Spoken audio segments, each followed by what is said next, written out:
ಬಂಗ್ರಮಂಜೇಶ್ವರ ಶ್ರೀ ಕಾಳಿಕಾ ಪರಮೇಶ್ವರಿ ದೇವಸ್ಥಾನದಲ್ಲಿ ಮಕರ ಸಂಕ್ರಾಂತಿ ಅಂಗವಾಗಿ ಧನುರ್ಮಾಸ ಪೂಜಾ ಮಹೋತ್ಸವ ಕೊನೆಯ ದಿನವಾದ ನಿನ್ನೆ ಮುಂಜಾನೆ ವಿಶೇಷ ದೀಪೋತ್ಸವ ಕಾರ್ಯಕ್ರಮ ನಡೆಯಿತು.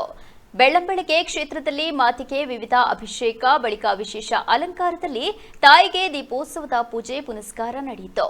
ಕೋಟೆಕಾರು ಶ್ರೀ ಕಾಳಿಕಾಂಬಾ ದೇವಸ್ಥಾನದ ಭಜನಾ ಸಂಘದವರಿಂದ ಭಜನಾ ಸಂಕೀರ್ತನೆ ನಡೆಯಿತು.